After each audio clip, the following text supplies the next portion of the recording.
Hi everyone, it's Emily, and today I'll be sharing all the games that I picked up in June. So I decided to split my monthly wrap-up videos into two separate videos, mostly because I keep buying games and I don't want to feel rushed when going over them. So today will be just focused on the games that I bought, and I'll have another video going over what games that I played in June in detail.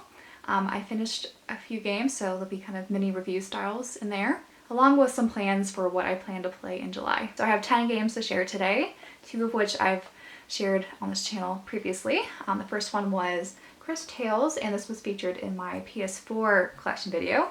I did decide to go with the PS5 version over the Switch because I heard that despite all the patches, the load screen times were just pretty long still on the Switch version, unfortunately. But Crystal Tales is a turn-based RPG that was developed by a Colombian indie dev team. What really drew me to this game was the unique art style and just how colorful it was, and all the lines and everything. And there's also a refreshing twist on the combat style in that it does utilize some sort of time travel mechanics where you could kind of travel from the past to the future in a very seamless fashion. But overall, I've heard fairly positive things about this title, despite at launch how there were some performance issues. And the next game that I've already shared on this channel is Death's Door here.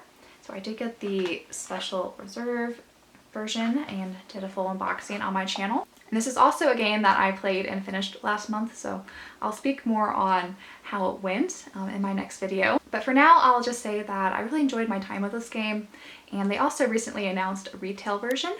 So for those who missed out on the special reserve edition, you could find it at retail stores for the Switch and PS5 so far. They're probably going to have a PS4 version eventually as well. So in this game, you play a crow who is tasked with collecting souls, and there's sort of a underlying complexity when it comes to the world building and sort of the politics of how souls are being collected.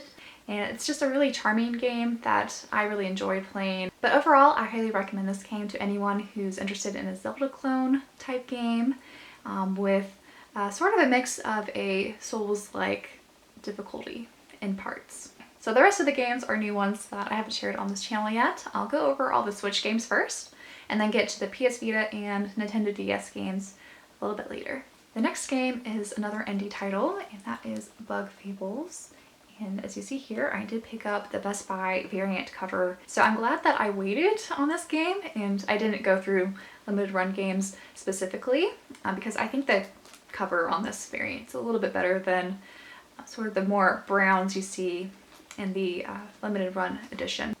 But I've heard really positive things about this title. I've actually never played a Paper Mario game, so this will be my first time trying something in that vein. So very excited to get to that. So you're going to see a little bit of a theme here. I picked up another indie title. This is Disco Elysium, the Final Cut version, which is the definitive edition of this game. And this is described as an open world RPG game with no combat. So this is a very text heavy game, and it also sort of looks like almost a point and click adventure, though it's not described as such, so I might be a little bit off there. But despite all that, this is a detective mystery type game, and I've heard really good things about the story here. And I also really like the art style on this as well. It's very oil painting inspired. So I'm really curious how they'll bring together the open world RPG with this almost visual novel sort of like experience. And I guess once I get to it, I'll let you guys know how it goes as well. Speaking of visual novels, I did pick up If My Heart Had Wings here. So this is a East Asia Soft or Play Asia exclusive game. And then this is just based off of some small reviews I've seen. It seems more like a slice of life sort of visual novel, which sounds interesting. So the general plot of this game focuses on a boy who returns to his hometown, and he meets a wheelchair-ridden girl, and together they are interested in gliders, and they go and restore this soaring club at their I think their high school or something. So this just sounds very sweet and slice of life, so we'll see if that's the case or not with this. So I did get this from Video Games Plus, though Play Asia also announced reprints of these games, so I feel like I probably should have waited. So there were a few other exclusive Play Asia titles that got reprints recently that I was thinking of getting. One of them was Seabed, which is a Yuri psychological thriller-like horror visual novel from my understanding. I'm not sure, but I've been trying to branch out a little bit into other types of visual novels. It's, because recently I've just gotten so many Otome ones, and I'm not always in the mood for just your standard kind of romance Otome games. And then the last Switch game I have is Mercenary Saga Chronicles, and this was the main reason why I made that Video Games Plus order, because it was on sale. So I do have the 4th game, I believe, in this series, because this is a compilation of the first 3 games, and I haven't played them yet. I did hear that they improve over time. I guess for collector's sake, I did want to get this and actually try it from the beginning and just see how the series kind of grew over time. From my understanding, it's just a very standard strategy RPG with no kind of extra bells and whistles. So someday I'll get around to these games eventually and finally give them a go. So next up are Vita games. This first one I'm super excited about, and that is Lost Dimension by Atlas. And if you guys know me by now, I do try to snatch up all the Atlas games when possible. But this game actually sounds super cool. So it's a real-time strategy RPG. So from my understanding, this game does get into sort of the good versus evil kind of fight, in that you're part of this squad that's fighting terrorists, and your squad is made up of superhumans with superpowers and psychic abilities. But what's really interesting about this is that among your team are also traitors. So each playthrough is unique in that the traitors among your team are going to be randomly assigned. So there are little tricks along the way that kind of help you weed out who the actual traitors are. So it sounds really cool. I heard that this is sort of a hidden gem among JRPGs. But yeah, this is one of those games that is going up in price, especially on the PS Vita. So I did snatch it at what I thought was a pretty reasonable price. It's definitely the most expensive I paid for a Vita game to date, but it was around the price of buying like a brand new Switch game or something at retail. So I was okay with paying that, but I try not to do that too often.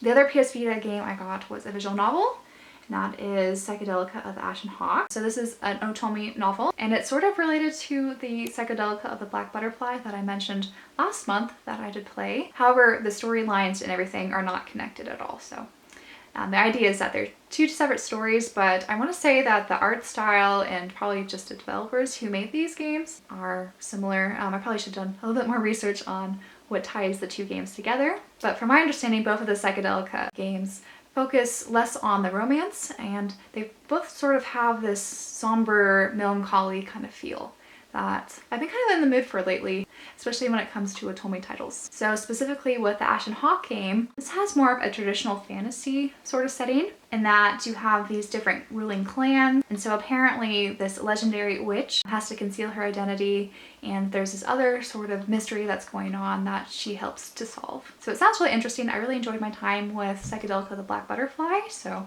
I want to see sort of how this one differs. And then lastly, there are 2 Nintendo DS games that I got. The first one is Magical Star Sign. So I've heard that this is a bit of a hidden gem for JRPGs on the DS system. And honestly, the cover here didn't really interest me, but the synopsis and what I've seen of the gameplay did look pretty fun. So this has a planet sort of magic system that does remind me a little bit of Sailor Moon. But the synopsis of this game is that you are a student attending a magical school with friends, and you have to go on these little quests to kind of save the solar universe. And from my understanding, this utilizes the dual touchscreen really well. But yeah, I was just really curious about this game, and it's one of the few JRPG DS games that are not astronomical in price at the moment. And then finally, for my last game, I did pick up the first Professor Layton, so Professor Layton in the Curious Village. And I also started playing this a bit. Since I've been racking up all these Layton games, I wanted to test them out to see how they go. I'm not super far in this game yet. I'm just a few chapters in, but so far this game has been super charming, and the graphics actually on this DS game were much better than I was expecting. And even the animated cutscenes on my new 3DS XL, everything looks really nice. So far, I feel like the puzzles have been a really nice kind of happy medium, especially for the beginning of the game. So nothing too extreme that would frustrate people, and also not too easy. You have to kind of sit down and think a little bit for each puzzle. But what I've heard from multiple people who really love this franchise is that this first game was sort of like a test run to see how this format would work with people. I've really been enjoying it, so I'm looking forward to what the rest of the series has to offer. But yeah, I will definitely speak more on this game and the gameplay and such in my next video. And I'm hoping also to finish this sometime next month and maybe move on to the next game. But that was everything for this monthly pickup video. I hope you guys enjoyed, and let me know if you played these games or if any of these interested you. And also let me know if you guys picked up any of the new games that came out in June as well. There are a few that I had my eyes on, but I haven't pulled the trigger on yet, like the new Fire Emblem Warriors game. Also the new Insomnia Files. I guess a little teaser for my next video. I have started the first game in that series and I'm really liking it so far, so I will probably pick up the second game sometime soon eventually. But yeah, I'll be working on my new video explaining the games that I played in June sometime soon. So until then, bye guys.